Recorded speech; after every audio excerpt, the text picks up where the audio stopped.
Bunda Tercinta, cerpen Tuti Nonka, versi cetak Majalah Gadis tahun 1981. Narator Tuti Nonka.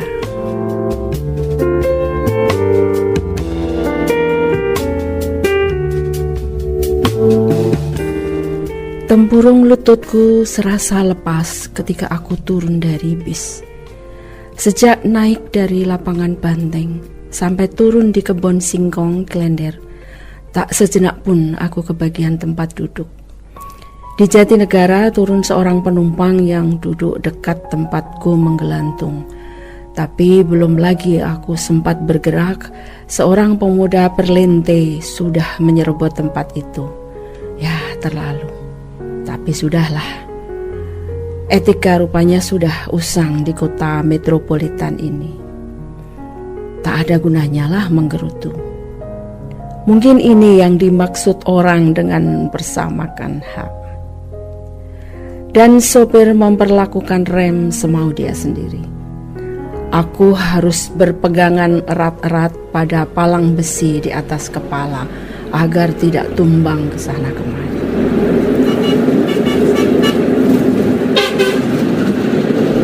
Di dalam benak yang membawaku dari kebun singkong ke tempat kos, aku merasa teramat longgar.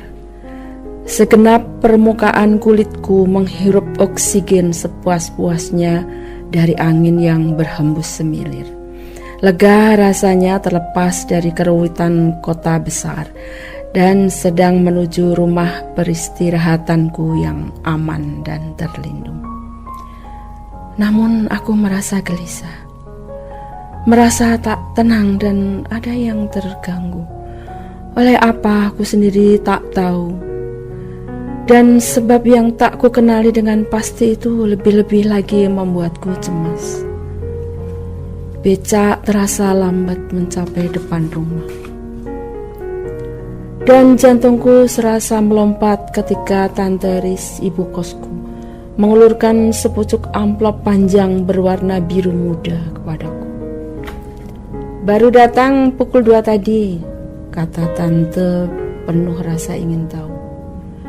Telegram memang selalu membuat orang ingin segera tahu isinya, tak terkecuali aku. Mungkin berbeda dengan Tante Riz, rasa ingin tahuku bergumul dengan kecemasan yang semakin naik ke leher. Jadi inilah rupanya yang membuatku merasa gelisah tadi. "Terima kasih Tante," ku bisikkan kalimat itu sambil berusaha tidak gemetar ketika menerima telegram yang diulurkan Tante Riz. "Mudah-mudahan bukan berita buruk," kata Tante Riz sambil berlalu ke dapur. Ku bawa telegram itu ke kamar. Ku buka cepat-cepat dan ku baca baris-baris kalimat yang tertulis di sana dalam satu tarikan nafas tersengal. Isinya pendek saja, mengabarkan bahwa ibu sakit keras dan aku diharapkan lekas pulang. Telegram dikirim oleh Mbak Eni, kakakku yang tinggal bersama ibu di Jogja. Sejenak aku tak bisa berpikir apa-apa. Lalu kulihat jam, 3:40. Entah bagaimana kakiku melompat sendiri menemui Tante Riz yang sedang sibuk menyiram kembang. "Ibu saya sakit Tante, saya mau pulang sore ini juga," kataku tergesa.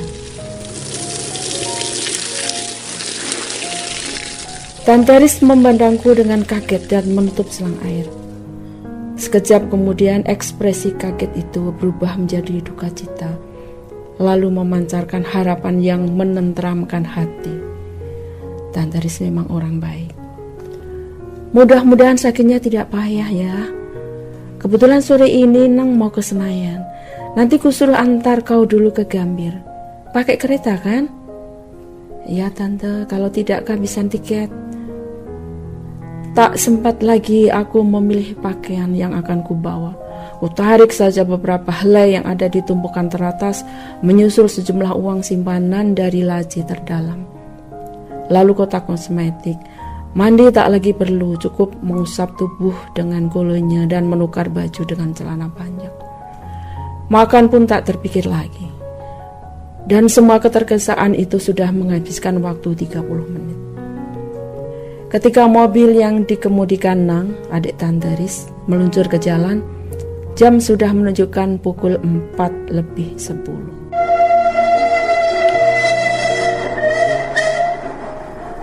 Roda kereta berderak-derak menggilas rel.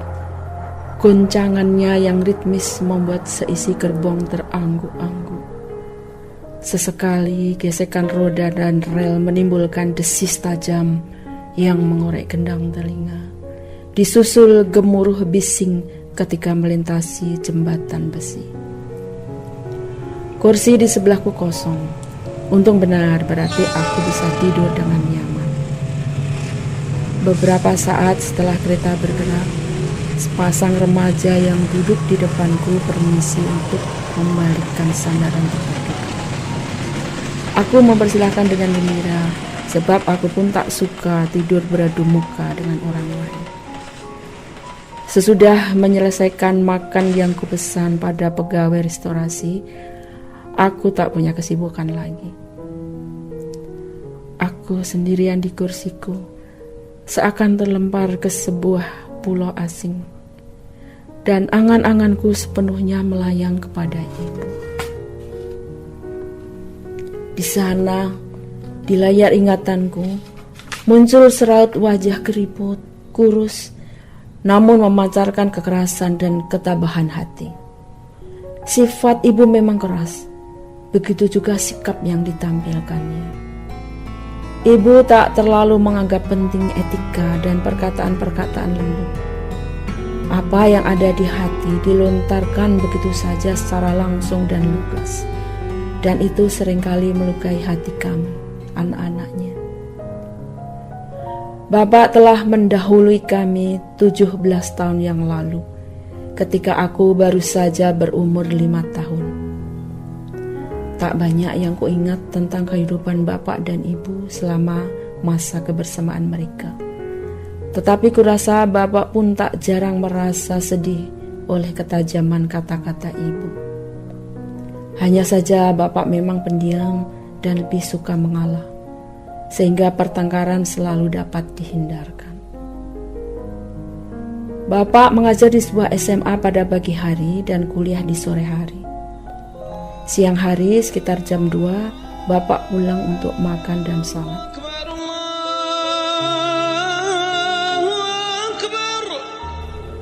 Pada waktu itu kami masih kecil, tak begitu memperhatikan, karena ibu tak punya pembantu dan harus menyelesaikan semua pekerjaan rumah tangga sendirian.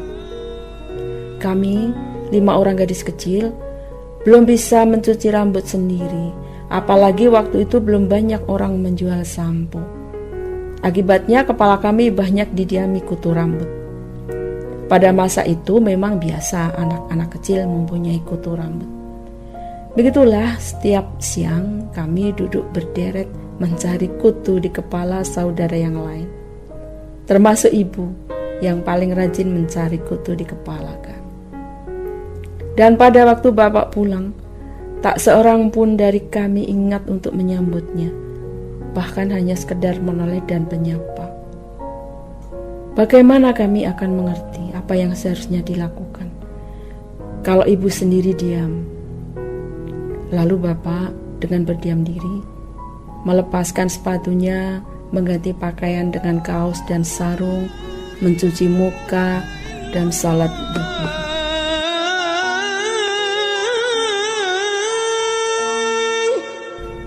Sesekali bapak makan sendirian, sebab kami anak-anak biasanya sudah makan lebih dulu. Dan selama itu, sesekali kulihat ibu menemani bapak, tapi sering juga ibu tidak menemani. Sesudah kami dewasa di kemudian hari dan menanyakan masalah itu, ibu menjawab tanpa merasa bersalah. Lah, bapakmu terima saja kok dengan cara begitu. Tidak perlu macam-macam. Bapakmu bukan suami yang rewel. Jadi ibu menganggap menunjukkan kasih sayang dalam sikap lahiriah adalah sesuatu yang macam-macam.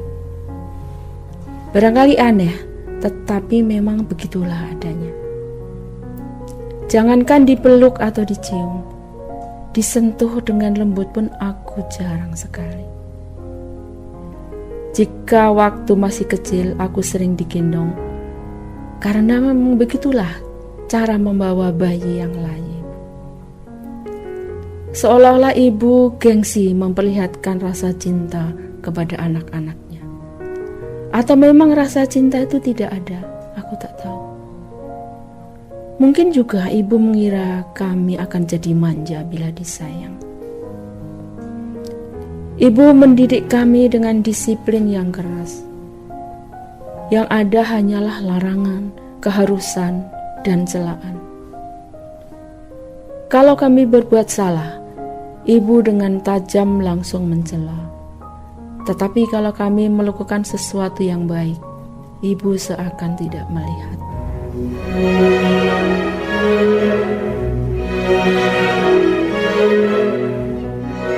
Waktu masih kecil, aku sering menangis bila dimarahi ibu, atau bila keinginanku tidak dipenuhi. Aku berharap tangisku akan melunakkan hati ibu, atau setidak-tidaknya menggugah keinginan ibu untuk bersikap lebih lembut kepadaku.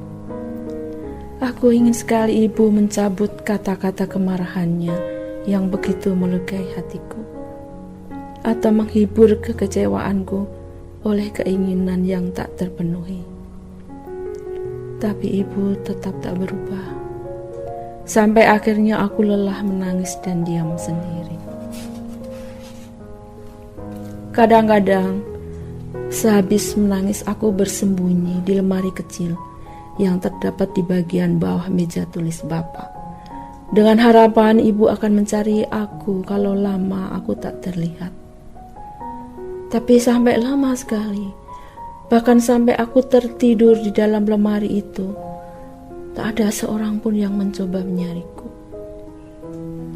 Oh, padahal betapa aku ingin ibu memanggilku, mendukung aku keluar dari lemari kecil itu, dan menghiburku dengan mengatakan bahwa ibu tak sungguh-sungguh marah padaku. Aku tak mengerti mengapa ibu tidak mencoba mengetahui keadaanku setelah aku menangis begitu lama. Dan ketika akhirnya aku merangkak keluar dari bawah meja tulis Bapak, aku merasa amat sedih, kecewa dan jengkel.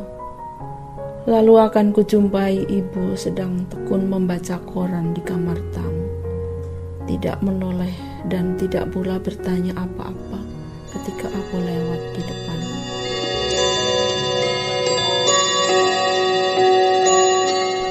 Sesungguhnya pendidikan ibu tidak terlalu rendah. Ibu adalah lulusan SGB, Sekolah Guru Bantu zaman dulu, dan pernah pula menjadi guru.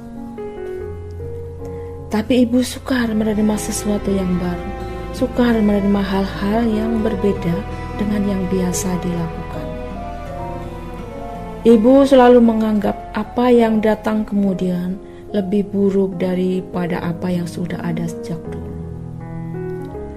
Ketika kakak-kakakku mulai remaja, ibu menghendaki mereka memakai BH model lama yang rata dan lebar, seperti BH yang dipakai orang dusun zaman dulu.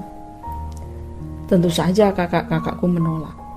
Mereka malu memakai BH seperti itu, sebab pada waktu itu gadis-gadis sudah memakai BH yang mempunyai mangkuk dan sempit di bagian belakang. Ibu mencela, mengatakan BH seperti itu dibuat untuk perempuan nakal yang suka menarik perhatian laki-laki. Tapi tak ada seorang pun dari kakakku yang peduli. Mereka tetap memakai BH modern seperti itu. Sifat-sifat ibu yang demikian membuat kami segan membicarakan sesuatu dengan ibu. Sebab setiap kali kami mengemukakan sesuatu yang baru, ibu pasti menentang dan mencela dengan alasan yang seringkali tidak masuk akal. Lalu satu demi satu kami mulai bekerja.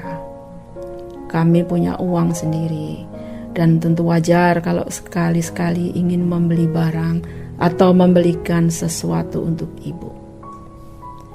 Dan lagi-lagi ibu tidak suka. Menurut ibu, kami membeli barang-barang yang tak perlu dan hanya menghambur-hamburkan uang saja. Termasuk ketika aku membelikan ibu keranjang belanja, sebab keranjang yang dipakai ibu kulihat sudah bolong-bolong, pegangannya sudah patah dan diganti tali rafia. Ibu mencela keranjang yang kubelikan, mengatakan bahwa dia tak butuh keranjang itu.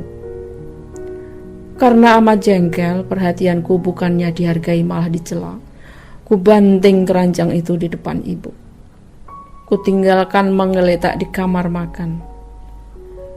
Dan ketika pada akhirnya ibu memakai keranjang itu ke pasar, aku pura-pura tak melihat.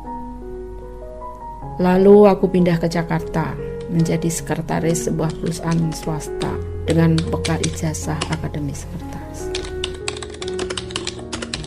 Bagaimanapun, ibu adalah wanita yang kuat dan tabah.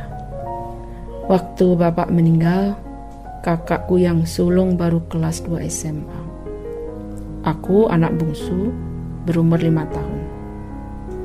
Dan ibu meneruskan semua tugas sendirian. Mendidik kami, mencari nafkah, menyekolahkan sampai semua anaknya menjadi sarjana. Dan ibu tak pernah mengeluh. Ibu tak pernah menyuruh kami belajar, tak pernah menanyakan bagaimana sekolah kami. Semua anak-anak sudah tahu tugasnya dan belajar tanpa perlu diingatkan. Sesudah makan malam, kami membersihkan meja makan dan belajar bersama. Kalau ada yang menjalani ujian dan belajar sampai larut malam, diam-diam ibu membuatkan minuman dan memberikan makanan kecil dari pasar yang sejak siang disembunyikannya entah di mana. Begitulah cara ibu memberikan perhatian kepada kami.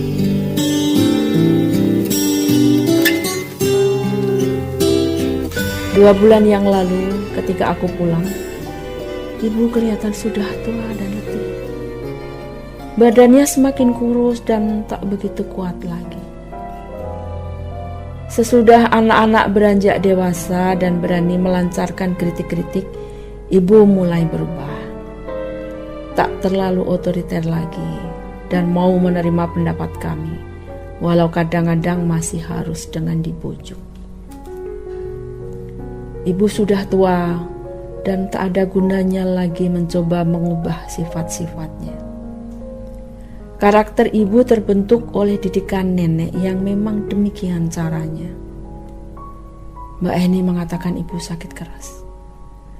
Aku cemas, sungguh aku cemas yang terjadi lebih dari itu. Selalu begitu kebiasaan kami. Apabila ada seorang saudara yang meninggal, dalam telegram kami hanya mengatakan saudara tersebut sakit keras. Rasa cemasku lebih banyak diwarnai oleh penyesalan. Penyesalan yang sungguh-sungguh menyiksa. Betapa aku berdoa kepada Tuhan agar ibu jangan meninggal. Setidak-tidaknya jangan sekarang. Aku masih mempunyai hutang pada beliau. Hutang yang akan membebani hidupku selama-lamanya apabila tak sempat aku lunasi.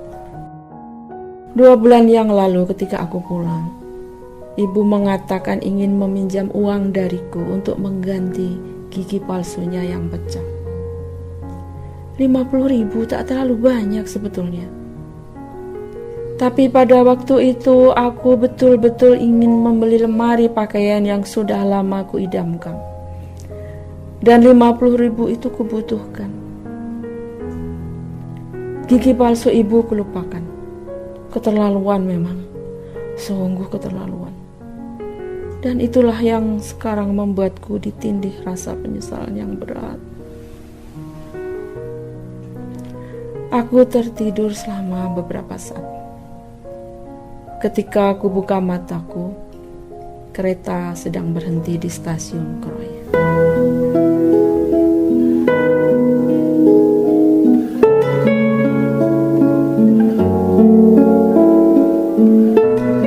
Ibu sudah dimakamkan sehari sebelum aku tiba.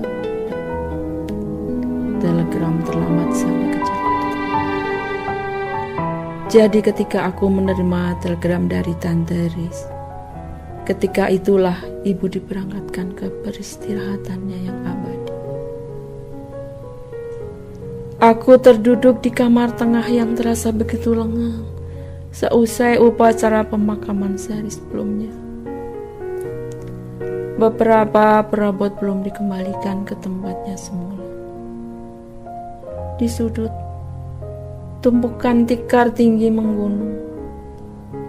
Banyak orang masih ramai lalu lalang, tapi suasana terasa mencekam. Hidungku seolah-olah masih selalu mencium bau kembang. Ya Tuhan, ya Tuhanku. Tangisku meledak. Ku tutup wajahku dengan kedua belah tangan, dan air mataku menetes melalui sela-sela jemariku. Sudahlah Ike, sudahlah. Kita yakin ibu akan diterima di sisi Allah dengan baik. Mbak Eni mencoba meredakan tangisku, walau ia sendiri repot menahan air mata. Mbak Eni tak mengerti, semua orang tak mengerti apa yang pernah diminta ibu dariku. Tak ku luluskan. Aku tak sanggup pergi ke makam ibu hari itu juga. Aku ingin istirahat dulu, ingin meredakan nyeri yang mengucap dadaku, ingin menenangkan hatiku dulu.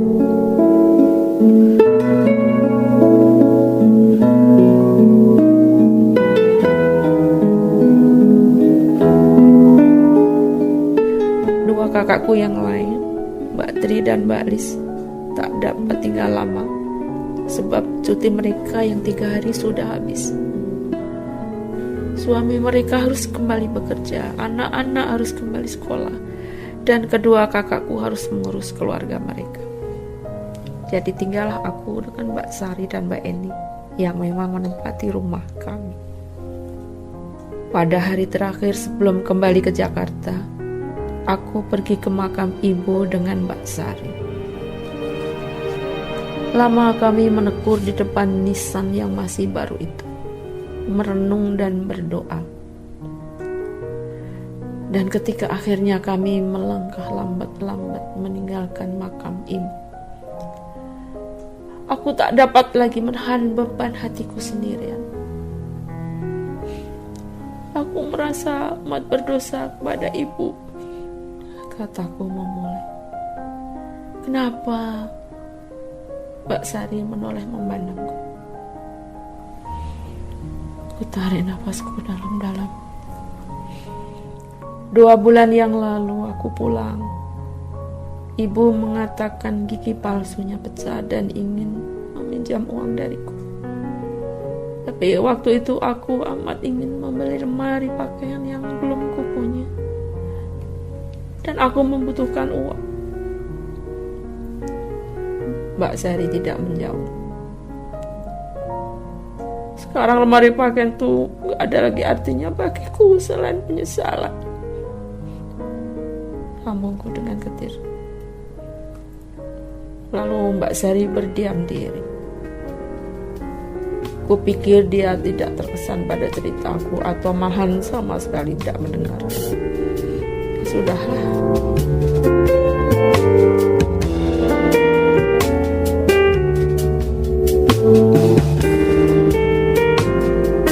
Ibu mengatakan juga hal itu kepadaku, kata Mbak Sari tiba-tiba. Mengatakan bagaimana? Sautku terbata-bata. Gigi palsunya pecah dan ingin pinjam uang. Mungkin setelah lama menunggu-nunggu kau tak mengirimkan uang yang dibutuhkannya. Mbak Sri berikan? Tanyaku cepat, penuh harapan dan kecemasan. Wajah Mbak Sari murung. Waktu itu kebetulan Mas Budi amat membutuhkan uang untuk menambah modal kerja. Jadi tak seorang pun dari kami yang meluluskan permintaan ibu. 50.000 ya Tuhan, berapa sih banyaknya uang itu? Sekarang 500.000 bahkan 5 juta pun akan kuberikan dengan sukacita.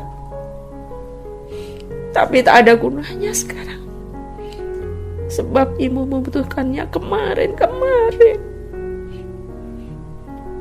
Bebanku terasa bukan semakin ringan.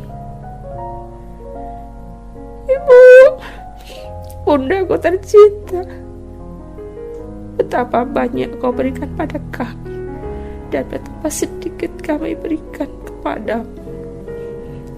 Ibu, mudah-mudahan Ibu tenang di sana. Ibu berada dalam pelukan Tuhan yang Maha Kasih. Kami akan selalu mendoakan Ibu.